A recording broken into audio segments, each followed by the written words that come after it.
बच्चे के साथ 24 घंटे में कम से कम 20 घंटे अपनी नज़र में रखना चाहिए। नमस्कार दोस्तों, मैं वेद प्रकाश पांडे एक बार फिर से आप सभी के लिए कुश्ती की बेहतरीन वीडियो का एक कलेक्शन लेकर आया हूं।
नमस्कार दोस्तों, मैं वेद प्रकाश पांडे एक बार फिर से आप सभी के लिए कुश्ती की बेहतरीन वीडियो का एक कलेक्शन लेकर आया हूं।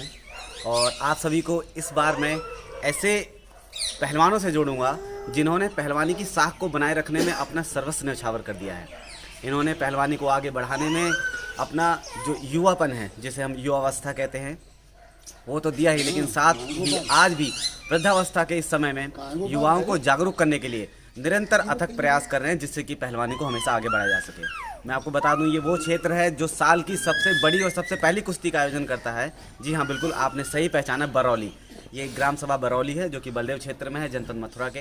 और आज हम यहाँ पर एक से बढ़कर एक ऐसे वृद्ध पहलवानों से मिलेंगे जिन्होंने युवा के समय पर, जब वो युवा थे, उन्होंने इतना परचम लहराया कि पहलवानी को आज तक उन्होंने जीवंत बनाए रखा है। इन्हें हम वृद्ध पहलवान नहीं कह सकते, इन्हें आज भी हम युवा बुजुर्ग पहलवान कह सकते हैं, जो है तो बुजुर्ग लेकिन युवाओं का जोश इनमें अभी भी भरा हुआ है। तो एक एक करके आज मैं आप सभी से इनको मिलाऊंगा और साथ ही जानेंगे कि क्या कुछ पहलवानी को लेकर खास इनकी विचारधारा है, किस तरीके से पहलवानी को युवाओं से जोड़ने के लिए ये आज भी अथक प्रयास कर रहे हैं, और साथ ही पहलवानी किस तरीके से एक युवा में वो सारी चीज़ें भर देता है जो हम शिक्षा के माध्यम से नहीं ले पाते। मैंने आपको पहले भी बताया था कि शिक्षा और दीक्षा, ये दो चीज़ें ज़रूरी हैं। आज का युवा शिक्षा ले रहा है लेकिन दीक्षा से बहुत दूर है, क्योंकि वो अपने बड़े बुजुर्गों का सम्मान नहीं कर पा रहा, वो उनको राम राम श्याम श्याम नहीं कह पा रहा। तो उन्हें किस तरीके से पहलवानी के माध्यम से जोड़ा जाता है, वो आज हम यहाँ पर जानेंगे और सीखेंगे। तो बिना देर किए चलिए लेकर चलते हैं आपको ग्राम सभा बरौली में। तो दोस्तों, इस वक्त सबसे पहले आप सभी के सामने स्क्रीन पर जो दिख रहे हैं, ये किसी पहचान की ज़रूरत नहीं है, आप सभी इनको जानते हैं। और जितने भी लोग इस वक्त हमें देख पा रहे हैं, मैं चाहूँगा कि आप खुद ही कमेंट बॉक्स में इनका नाम ज़रूर लिख दें कि ये कौन है। तो सबसे पहले आपसे ही जानना चाहेंगे कि अपना परिचय हमारे दर्शकों के लिए। मैं सूरज पहलवान, जिला मथुरा, ब्लॉक बलदेव, गांव बरौली का हूँ। और पहलवानी हमारे खून में है।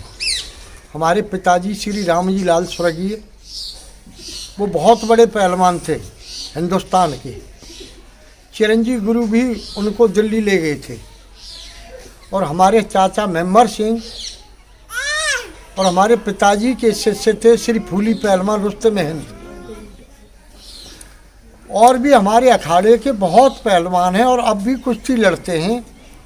26 जनवरी के दंगल में यहाँ सबसे बड़ी कुश्ती की शुरुआत होती है। क्यों कि होली वाले समय में तो गांव गांव दंगल लगते हैं, लेकिन यहाँ से शुरू होती है कुश्ती। ग्रामे ग्रामे मल्लशाला, इसके बाद पाठशाला। माननीय मुलायम सिंह ने और चौधरी सरदार सिंह ने हमारे गांव में 2 अखाड़े बनवाए थे, जिसमें आज भी पहलवान पहलवानी करते हैं। और ओलंपिक स्टाइल की, इंडियन स्टाइल की और अनेकों तरह प्रकार की कुश्ती होती हैं। उनको हम सिखाते हैं कि चरित्रवान बने, देश बलवान बने। और क्योंकि मथुरा जिला तो पहले से ही पहलवानों का है। हनुमान जी तो बड़े पहलवानों के इष्ट हैं, लेकिन दाऊजी महाराज और श्री कृष्ण भी कंस के समय से उन्होंने मल्ल विद्या का, क्यों कंस के बड़े बड़े पहलवान थे, चारूर, मुष्टक, सल, तोसर, कूट, आज बहुत बड़े बड़े पहलवान थे। वे भी यहीं से शिक्षा जाती है कि उन्होंने पहलवानी के बल से, कंस भी बहुत बड़ा पहलवान था जिसने कुबलिया पीड़ हाथी को भी फेंक दिया था, लेकिन उनको जरासंध ने अपनी अस्थि और प्राप्ति बेटी भी ब्याधी थी, लेकिन बलराम श्री कृष्ण ने उनके सारे पहलवानों को चकनाचूर कर दिया। ये मल्लपुरी बोली जाती है, मथुरापुरी। हिंदुस्तान में मथुरा का नाम है, दिल्ली का नाम है, हरियाणा का नाम है, और बड़े बड़े पहलवान हैं बहुत। यहाँ पर बलदेव गुरु, चंद्रसेन टिक्की वाले, मोहन पहलवान, मुख्तियार सिंह जो अर्जुन अवार्डी हैं, यहाँ हमारे ज़िले में और भी अनेक अनेक पहलवान हुए हैं। अच्छा पहलवान जी, हाँ, पहलवान जी आपसे सबसे पहले ये जानना चाहेंगे, जैसा कि आपने बताया कि पहलवानी से चरित्र का विकास होता है, हाँ। तो इसे हम कैसे कह सकते हैं? ब्रह्मचर्य ही जीवन है। ब्रह्मचर्य के बल से वेद, शास्त्र और बल का प्रादुर्भाव होता है। जो ब्रह्मचर्य रहेगा उसमें बुद्धि अपने आप आएगी। चरित्रवान जो शराबी हैं, कबाबी हैं और अनेक व्यसन करते हैं, वो तो नाश की जड़ हैं, वो कुछ नहीं कर पाते और अब तो डूबते हैं और समाज को भी डूबते हैं। चरित्रवान व्यक्ति देश को महान बनाते हैं, क्योंकि ये मथुरापुरी है, भगवान श्री कृष्ण की और दाऊजी महाराज की पुरी है। इसमें चरित्रवान भक्त, भक्त भक्त भगवंत गुरु चतुर नाम बपवेक, जिनके पद बंदन किए मैठत विघ्न अनेक। जहाँ भक्त होंगे, पहलवान होंगे, क्योंकि हनुमान जी के और दाऊजी महाराज श्री कृष्ण के तो भक्त पहलवान होते ही हैं। इस वजह से चरित्रवान जो व्यक्ति होगा वो महान बनेगा, महान बनाएगा। कुकर्मी आदमी तो खुद डूबेगा और दूसरों को भी डुबा लेगा। पहलवान जी सबसे पहले बरौली क्षेत्र से शुरू करेंगे कि पहलवानी की जो अलख आपने जगाई, तो उसके साथ साथ आज के समय में आपके पुत्र भी, साथ ही आपके बहुत सारे सहपाठी भी रहे होंगे जो आज भी पहलवानी क्षेत्र में निरंतर आगे बढ़ रहे हैं। तो क्या बरौली क्षेत्र ने वो तरक्की हासिल की पहलवानी के क्षेत्र में, खेलकूद के क्षेत्र में? हाँ, ये नित्यानंद जी है, इंडिया में गोल्ड मेडल लाया है। रामू पहलवान है, ये दूसरे नंबर का मेडल लाया है अपने अपने वजन में। और भी हैं, ये लड़का है हमारा भूरा पहलवान, ये कोच है। और ये इधर भी बैठे हैं राधे श्याम जी, ये पहलवानी के बहुत शौकीन, क्योंकि इनके बाबा भी बड़े पहलवान थे। और ये सीताराम पहलवान हैं, ये रेलवे में इनकी नौकरी भी लग गई थी पहलवानी के बल से, क्योंकि उत्तर प्रदेश में इन्होंने गोल्ड मेडल लिया था। तो हम ये चाहते हैं कि हिंदुस्तान में अपने गांव का, ज़िले का और हिंदुस्तान का विश्व में डंका बजे, ऐसी हमारी कामनाएं हैं। पहलवान जी हम राष्ट्र अंतर्राष्ट्रीय स्तर की प्रतियोगिताएं देखते हैं, ओलंपिक लेवल की प्रतियोगिताएं देखते हैं, कॉमनवेल्थ देखते हैं, लेकिन अभी भी एक भूख जो है पदक की, कि हमारे ब्रज क्षेत्र का कोई एक पहलवान जो है अंतर्राष्ट्रीय स्तर पर या कॉमनवेल्थ या ओलंपिक स्तर पर जो है पदक लेकर आए, तो वो भूख हमारी कब शांत होगी? ये शांत क्योंकि सरकारें पहलवानों को अच्छा रहन सहन का मौका दे, उनको नौकरी दे, और जो गद्दे वाली कुश्ती हैं उनको सुचारू रूप से अच्छी तरह सिखाएं। तो हमारे मथुरा ज़िले में, क्योंकि मुख्तियार सिंह पहलवान ने तो कई बार विदेश गए और उन्होंने पदक भी दिलवाया। और यहाँ पर मास्टर चंदीराम जी जो काली रमन जी हैं, सीओ हैं, आज शायद बनारस से, पहले मथुरा रहे हैं और हिंद केसरी भी रहे हैं, उनका भी यहाँ से बहुत लगाव है। और गामा पहलवान थे विश्व विजयी, भोलू पहलवान थे, उनका भी यहाँ से बहुत बड़ा लगाव रहा इमाम वक्त। क्यों? और गामा पहलवान तो भगवान श्री कृष्ण का भजन करते थे और पूरे हिंदुस्तान में उन्होंने डंका बजाया था, यहीं से दीक्षा लेकर के। तो मथुरा जिले में तो और भी अच्छी अच्छी विभूति निकलेंगी यदि उनको समुचित व्यायाम, खान पान और रहन सहन का प्रशिक्षण दिया जाए तो मथुरा जिला किसी से पीछे नहीं रहेगा। मेरा नाम राधेश्याम परिहार, मैं बरौली गांव का रहने वाला हूं। मथुरा जिले में बलदेव ब्लॉक में पड़ता है। हम पहलवानी के बहुत शौकीन हैं। हम रामकृष्ण के वंशज हैं, वो बहुत बड़े पहलवान थे, इसलिए हमारे खून में पहलवानी बसी है। ये पहलवानी हमारा जन्म सिद्ध अधिकार है। अब समयापरांत ये पहलवानी कुछ पिछड़ती जा रही है, क्यों? न तो पहलवानों को सरकार द्वारा प्रोत्साहन मिल रहा है। अन्य खेलों में जैसे प्रोत्साहन दिया जाता है, ऐसे पहलवानों के लिए प्रोत्साहन नहीं दिया जाता। और कुछ समय परिवर्तन हुआ है, पीढ़ियाँ, जो नई पीढ़ी है वो बिगड़ती जा रही है। उनका रुख पहलवानी की तरफ न जा करके अन्य अन्य चीज़ों में रुक जा रहा है। जैसे बच्चों में आदत पड़ गई है, नशीले हो गए हैं। अब उनके लिए हमें पहलवानी की तरफ अग्रसरित करने के लिए हमें उनको संस्कार देने पड़ेंगे। जो दूषितता समाज में आ रही है, जो नैतिकता खत्म होती जा रही है, और जो पहलवानी के उन्मुख हो गए हैं, उन्हें पहलवानी की तरफ करने के लिए हमें उनको संस्कार बनाना पड़ेगा। उन्हें अच्छे विचार पैदा करने पड़ेंगे। हमारे जब अच्छे संस्कार बच्चों में हम प्रकट करेंगे तो हमारे बच्चे पहलवान बनेंगे। और ये क्षेत्र पहलवानी से ओतप्रोत रहा है। यहाँ बहुत अच्छे अच्छे पहलवान, भारत केसरी पहलवान यहाँ रहे। यहाँ की भूमि ने फूली पहलवान, श्री रामजी लाल पहलवान, श्री मेम्बर पहलवान जो कुश्ती कला के आचार्य रहे, बहुत अच्छे अच्छे पहलवान इस भूमि ने दिए हैं। अच्छा पहलवान पूरी जी, ब्रजभूमि में इस भूमि का एक मुख्य स्थान है, क्यों? यहाँ से पहलवान प्रकट होते हैं, पैदा होते हैं। आज भी सूरज पहलवान की उसमें नेतृत्व में यहाँ पहलवानी जागृत है। उनके सुपुत्र हैं नित्यानंद पहलवान, जो अब भी पहलवान को जागृत किए हुए हैं और छोटे छोटे बच्चों को पहलवानी सिखा रहे हैं और बड़े बड़े पहलवानों को भी शिक्षण दे रहे हैं।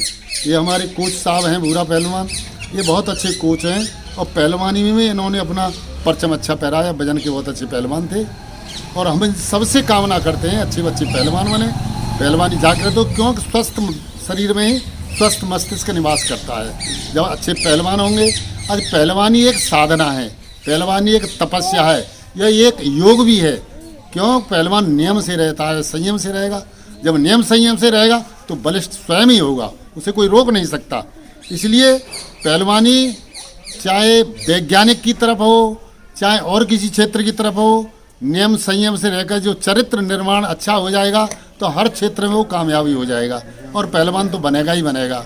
इसलिए पहलवानी से होकर के ही अन्य क्षेत्रों की रास्ता गुजरती है। पहलवानी एक शिक्षा का क्षेत्र है जीवन में, और ये 25 साल तक, जैसे हमारे वर्णाश्रम में 4 आश्रम बताए हैं, ब्रह्मचर्य, वानप्रस्थ, गृहस्थ, संन्यास। इसलिए ब्रह्मचर्य आश्रम में ही पहलवानी हो सकती है, जो पहला आश्रम है। इसलिए यही सब आश्रमों की रास्ता, यही सब संस्कारों की रास्ता पहलवानी से होकर गुजरती है। पहलवान बनेगा तो विद्वान भी बनेगा, बलवान भी बनेगा, देश संपन्न होगा, संप्रभुता की तरफ जाएगा।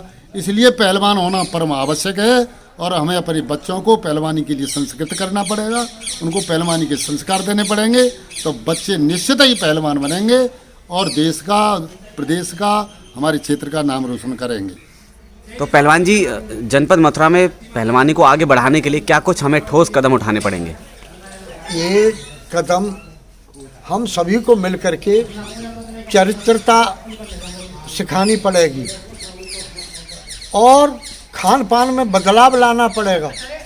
आजकल शराब, स्मैक और न जाने कितने कितने व्यसन लगे हुए हैं लोगों में, उनको ये छुड़ाना पड़ेगा। और अच्छी संगत, सतसंगत कथा किम न करोत पुंसाम, जाड्यम धियो हर्ष संचत बात सत्यम मानुन्नत दशत पापम पा करोत। चरित्रवान व्यक्ति ही चरित्रवान बना सकता है, पापी आदमी पापी बना सकता है और नीचे गिरा सकता है। तो हमको बढ़ने के लिए रामायण, महाभारत, भागवत, अच्छे अच्छे ग्रंथों का अध्ययन करना पड़ेगा और मेहनत करनी पड़ेगी। प्रैक्टिस मेक्स मैन दी परफेक्ट। अभ्यास ही मनुष्य को महान बनाता है और चरित्रवान बनाता है। बस कुसंग चाहत कुशल कह रहीम अफसोस, महिमा घटी समुद्र की रावण बस्यो परोस। महिमा समुद्र की भी गिर गई थी, लेकिन अच्छी संगत से महान बनता है और महान बनाए जाते हैं। चरित्रवान व्यक्ति ही चरित्रवान बना सकते हैं। अच्छा, आप पहलवानी से संबंधित आपसे जानना चाहेंगे कि पहलवानी के दौरान क्या कुछ खास चीज़ें आपके जीवन में रही जिन्होंने आपके जीवन को एकदम बदल दिया, आपके लिए समाज में एक ऐसा स्थान बना दिया कि आपको स्वयं से ही लगने लग गया कि वाकई में पहलवानी ने जो भी जीत दिया है हमें, वो वाकई में बहुत कुछ अच्छा दिया है। तो कुछ खास चीज़ें आप हमारे साथ शेयर करें। देखिए, जब हमारे पिताजी थे स्वर्गीय श्री रामजी लाल जी, बहुत बड़े हिंदुस्तान के मल्ल थे, और हमारे चाचा भी थे, और हमारे अखाड़े के फूली पहलवान जी और कमल सिंह पहलवान जो सीताराम जी के चाचा हैं, और भी अनेक अनेक बहुत बड़े पहलवान थे। यहाँ पर हमारे यहाँ कुश्ती सीखने के लिए आते थे और इन्होंने देश में नाम किया। मैंने भी खुद हिंदुस्तान में गोल्ड मेडल प्राप्त किया। यूपी में 3 बार फर्स्ट रहा, जो गद्दा वाली कुश्ती है उसमें। लेकिन अच्छे, और मेरी नौकरी भी लग गई थी इसी वजह से। और ये सीताराम पहलवान है, यूपी में जो फर्स्ट आया है, रेलवे में लग गई, लेकिन ये छोड़ के निकले आए क्योंकि यहाँ पर अपने हाँ अच्छी वो नहीं मिल रही थी। तो अच्छे व्यक्तियों का संग, व्यायाम, साधु संग, पहलवान तो साधु ही होते हैं। क्यों, हनुमान जी हनुमान चालीसा पढ़ते हैं, भागवत रामायण पढ़ते हैं, तो उनके उपाख्यानों से, उनके व्याख्यान सुन करके उनके दिन में महान बनने की होती है और भगवान के भजन करने की होती है। तो अच्छे आचरण वाला आदमी महान बनता है, विद्वान भी बनेगा, बलवान भी बनेगा, और धन तो उसके पीछे पीछे घूमेगा। तो पहले की पहलवानी में और आज की जो पहलवानी है, इसमें कितना कुछ विशेष अंतर आप देख रहे हैं आज के समय में? इतना अंतर है। पहले पहलवान थे वो राजा महाराजाओं का आश्रय प्राप्त करते थे खान पान के लिए। वो राजा महाराजा उनको बोरी की बोरी बादाम, मुनक्का, छुआरे, पिस्ता दे देते थे। लेकिन आज के पहलवानों को दूध भी नसीब नहीं हो रहा है, क्योंकि गरीब हैं। और पहलवान, और हमारे जो ग्रामीण क्षेत्र के जो लड़के हैं, चाहे दिल्ली हों, लेकिन उन्होंने जाकर के मेडल हिंदुस्तान को दिलाया है और भी आगे दिलाने की कोशिश करेंगे। और तो हम तो ये चाहते हैं कि अच्छे पहलवान बने, विद्वान बने, और भजनानंदी संत भी बने। हमारी तो ऐसी मान्यता है। सबसे पहले तो आपका परिचय जानना चाहेंगे। मैं सीताराम पहलवान बरौली का ही रहने वाला हूँ, और मैं छोटा सा था तो मुझे बड़े बड़े पहलवानों की सुन करके बहुत पहलवानी की रोचकता थी मेरे दिल में। छोटा सा था मैं, जब 12-14 साल का था, और मैं खेती में मुझे इतनी रुचि नहीं थी, पढ़ने में इतनी रुचि नहीं, मुझे पहलवानी में बहुत रुचि थी काफ़ी। और मुझे जो अखाड़े पर मैं जाता था तो पहलवानों को, जैसे फूली पहलवान, मेंबर पहलवान, रीतराम पहलवान, इनको देख करके मैं बहुत स्याहता था। और वे यूँ कहते थे, बदलाला तू पहलवानी करना और दूध पीना घर जा कर के, और वैसी चीज़ मत खाना। तो वही मुझको याद रहती थी। मैं फिर दूध घी खाता था घर जा कर के। घर वाले मने करते थे, पहलवानी क्या करेगा तू, पढ़। तो उसको नहीं मैं सोचता था, मैं पहलवानी मेरे रुचि में थी। तो धीरे धीरे मैं सूरज पहलवान के नेतृत्व में आया, और ये तो अच्छी कुश्ती लड़ते थे, बहुत इंडिया के पहलवान थे। तो इनके साथ रह करके मैंने भी, जो हमारे क्षेत्रीय पहलवान थे, उनसे मैंने कुश्ती लड़ ली। जैसे रामनिवास पहलवान है, पालिंदर पहलवान है, जो हमारे क्षेत्र के जो अच्छे अच्छे पहलवान थे, जिनसे मेरी कुश्ती हुई सभी से। मुन्ना पहलवान था, शिवालय पहलवान था रेलवे का, सबसे मेरी कुश्ती हुई है।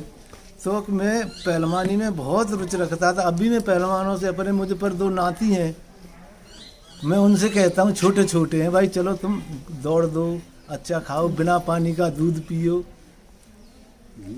तो ये जो है बच्चे मान रहे हैं, और धीरे धीरे देखो ठाकुर जी दाऊ बाबा क्या करेंगे, दाऊ बाबा के ऊपर। पहलवान जी, जैसा कि हमें पता चला कि आपकी जो है खेल के माध्यम से रेलवे में नौकरी भी लगी थी, और आज के समय में भी सरकार बच्चों को स्पोर्ट्स कोटे के तहत बहुत सारे ऑफर देती है कि आप खेल में पदक लेकर आइए, नौकरी ज्वाइन कीजिए, आर्मी ज्वाइन कीजिए, और सिविल सर्विसेज, बहुत सारे ऐसे प्लेटफॉर्म हैं। तो आप किस तरीके से उन बच्चों को प्रोत्साहित करेंगे? मैं प्रोत्साहित तो देखो, प्रोत्साहित तो करना है, बच्चों का लगन लगाई जाती है। बच्चों को लगन हो रहेगी तो अपने ही आप प्रोत्साहित होंगे। विषयों में नहीं पढ़ेंगे, प्रोत्साहित अच्छी चीज़ों में पढ़ेंगे तो उनको अपने आप ही उनका वो पड़ेगा। पर हमारा तो केवल मात्र जैसे गायों को चराता है ग्वारिया, जैसे हम इनको शिक्षा कहने की हमारी वो है, इसको भाई कहना चाहिए हमको, हमारी ये कई मानेंगे, अच्छे विचार रखेंगे। नहीं, शुरुआत में ही जैसा मैं बता रहा था, शिक्षा और दीक्षा ये दो एक अलग अलग पहलू हैं। शिक्षा जिसमें कि बच्चा टीचर से सीखता है, और दीक्षा जो कि वो अपने गुरु से सीखता है। तो आज के समय में इसमें एक भारी अंतर देखने को मिल रहा है। तो उस अंतर की पूर्ति ये जो आज की युवा वर्ग है किस तरीके से कर सकते हैं? अंतर की पूर्ति तो भाई देखो, इसमें वो ही होना चाहिए, हमारा मन जो है उससे कहने का है। अंतर जो किसी में जो बच्चा है, जो पहलवान है, किसी और लाइन में पढ़ रहा है, हम उसको सुझाव देना हमारा काम है। भाई तू देखने में भाई देखो, तू गलत चीज़ पर मत पड़े, गलत आदत मत सीख। तो केयर तो करनी पड़ती है, बिना देखभाल को नहीं कोई कुछ कह सकता है, चाहे कैसे भी कोई हो। तो इसलिए भाई बच्चों को अपने सामने बैठाया जाए, उठाया जाए, एकांत में नहीं इनको गलत बात सीखनी चाहिए। तो इनकी बहुत केयर रखनी पड़ती है। जब भी पहलवान बनता है, पहलवान स्वयं नहीं बजते, बनाए जाते हैं। छोटे से थे लेकर के बहुत बड़े तक कुछ अपना सब सर्वस्व त्यागना पड़ता है। जैसे तुम खेल कूद में वैसे रामलीला मैदान जो इनमें जो बिसनों में चलते हैं, स्वांग तमाशे में चलते हैं, बच्चे के साथ चलना चाहिए। बच्चा क्या कर रहा है और ये गलत आदत में तो नहीं पड़ जाए। बिल्कुल, जैसा आप बता रहे हैं कि आजकल के जो शहरों में इतना ज़्यादा जो है लोग भागा दौड़ी में हैं कि वो अपने बच्चों की केयर नहीं कर पाते। उन्हें नहीं पता होता कि उनका बच्चा कितने घंटे मोबाइल चला रहा है, क्या टेलीविज़न देख रहा है, क्या कर रहा है, किस दोस्त के साथ में।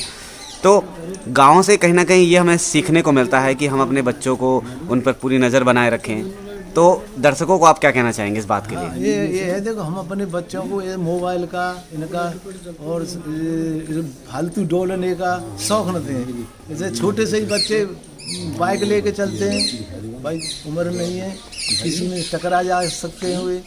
तो बच्चों को खुद केयर करना पड़ेगा भाई, सभी चीज़ से अपना एकाग्र बना करके रखना, जब ही उनको प्रादुर्भाव बढ़ेगा। न कि तुम ढील डाल दो, बच्चा कहीं जा रहा है, हमारा मन है भाई हमारा बच्चा वो जो अपनी अच्छी शिक्षा पा रहा है, बच्चा गलत जा रहा है। बच्चे के साथ 24 घंटे में कम से कम 20 घंटे अपनी नज़र में रखना चाहिए। तो कोच साहब, सबसे पहले आपको नमस्कार। राधे राधे भाई साहब। सबसे पहले आपका परिचय दर्शकों के लिए। मैं बरौली गांव तेज बहादुर सिंह परियार, बरौली गांव पट्टा सूरज पहलवान का शिष्य रहा हूँ, और योग साई सेंटर में रहा 5 साल स्पोर्ट्स कॉलेज गोरखपुर रहा। ये पहलवान जी ने, ये हमारे गुरु जी ने हमें जो सिखाया, हम तो जानते नहीं थे कि कहाँ गोरखपुर है और कहाँ से फई है।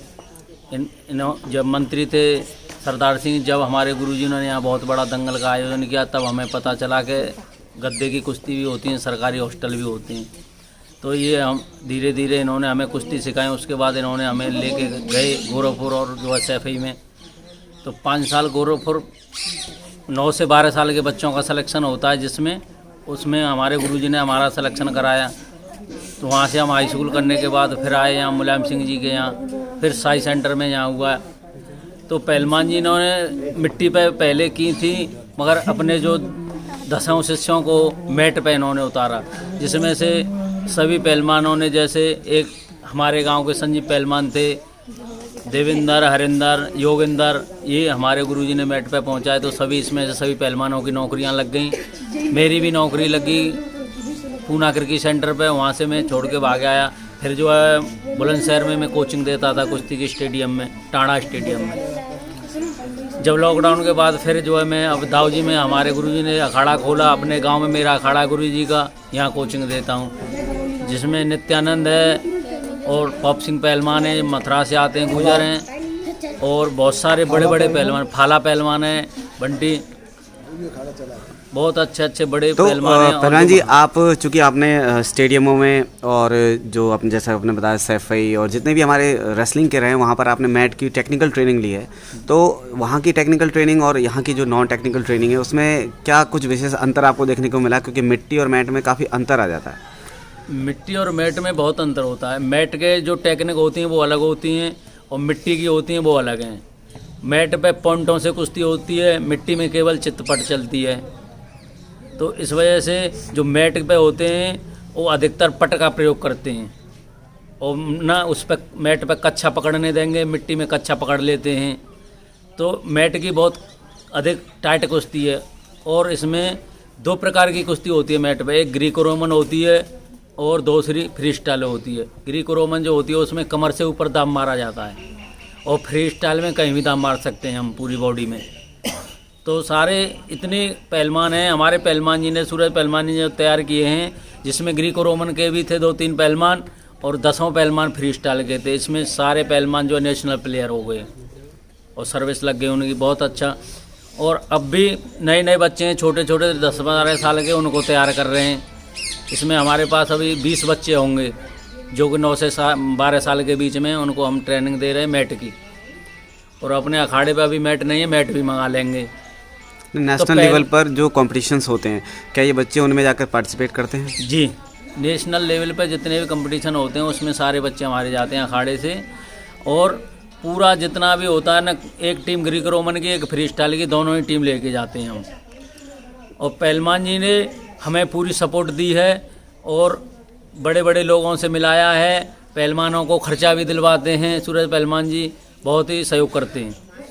तो इस वक्त हमारे साथ जुड़ चुके हैं नित्यानंद पहलवान, जो कि बरौली गांव से ही हैं। और आप सभी को पता है कि साल की जो पहली कुश्ती होती है, जो जनपद मथुरा में, ब्रज प्रांत में, बलदेव क्षेत्र में, बरौली गांव उसमें होती है और वो बहुत ही शानदार कुश्ती होती है। तो सबसे पहले जानना चाहेंगे नित्यानंद जी से कि क्या कुछ खास तैयारियाँ चल रही हैं बरौली गाँव में? बरौली के दंगल की तैयारी चल रही है। इसमें 2 भारत केसरी, हिंद केसरी भाग ले रहे हैं और उस विदेशी पहलवानों से भी बात हो रही है, वो भी आ सकते हैं, उनसे बात हो रही है अभी। अच्छा, क्षेत्र का ये बहुत ही बड़ा शानदार दंगल जो है होता है, इसकी लास्ट एक वीडियो हमें पता है कि 12 लाख से भी अधिक लोगों ने देखी है। उसके अलावा तकरीबन 10 से 15 हज़ार के दर्शक होते हैं इस दंगल में। तो उसकी तैयारियां किस प्रकार से आप लोग करते हैं? क्या कुछ कमेटी कार्य करती है इसको लेकर? ये कम से कम 100-150 साल पुराना दंगल है, हर वर्ष लगता है। पूरे क्षेत्र का मथुरा जिले का सबसे बड़ा दंगल है।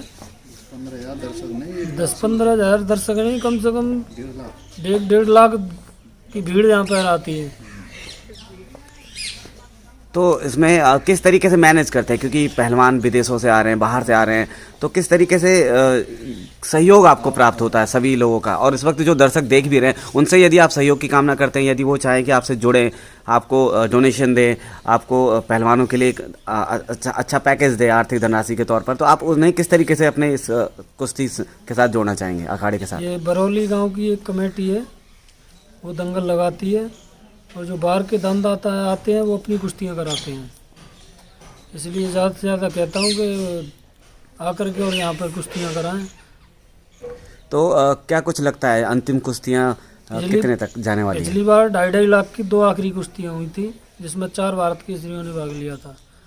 आप बोल रहे हैं आपके चैनल के माध्यम से दिखाई गई थी कुश्ती, जो हरकेश पहलवान और अजय गुजर भारत केसरियों के बीच हुई थी। तो इस बार कई संस्थाएं हैं जो इस दंगल के लिए जो है दिलचस्पी दिखा रही हैं और वो जुड़ना चाहती हैं, यहाँ पर आकर दान देना चाहती हैं, तो उन्हें आप किस तरीके से जोड़ेंगे? आए, अपना दान दें, वेलकम है। जनता जनार्दन में चमकते हैं, ये दानदाता हैं दंगल के। बोल वीर हनुमान जी की जय।